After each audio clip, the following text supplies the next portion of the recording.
குளு குளுன்னு காத்து வீசுது. உங்கள் சத்யாவில் குளு குளு ஏசி ஆஃபர். உதகையில் வளர்ப்பு நாயை கண்முன்னே வேட்டையாடி சென்ற சிறுத்தையால் பொதுமக்கள் அச்சமடைந்துள்ளனர்.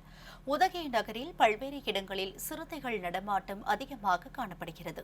குறிப்பாக இரவு நேரங்களில் உலாவரும் சிறுத்தைகள் நாய்களை வேட்டையாடி வருகிறது.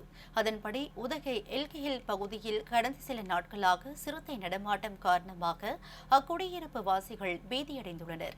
நேற்று மாலை 6 மணி அளவில் வளர்ப்பு நாய் ஒன்றை அதன் உரிமையாளர் வெளியே அழைத்து வந்துள்ளார். அப்போது மைதானத்தில் குழந்தைகள் விளையாடிக் கொண்டிருந்தனர். வளர்ப்பு நாய் அங்கும் இங்கும் மைதானத்தில் சுற்றித் திரிந்த போது வனப்பகுதியில் மறைந்திருந்த சிறுத்தை மின்னல் வேகத்தில் நாயை வேட்டையாடி கவ்வி சென்றது. இதனை கண்ட நாயின் உரிமையாளர் கூச்சலிட்டதை அடுத்து மைதானத்தில் இருந்த குழந்தைகள் அனைவரும் ஓட்டம் பிடித்தனர். இதனையடுத்து சிறுத்தை வேட்டையாடிய நாய் இறந்த நிலையில் மீட்கப்பட்டது. இந்த சம்பவம் அப்பகுதி மக்களிடையே மிகுந்த அச்சத்தை ஏற்படுத்தியுள்ளது. அடிக்கடி இப்பகுதியில் உலவி வரும் சிறுத்தையை உடனடியாக கூண்டு வைத்து பிடிக்க வேண்டும் என்று சமூக ஆர்வலர்கள் கோரிக்கை விடுத்துள்ளனர்.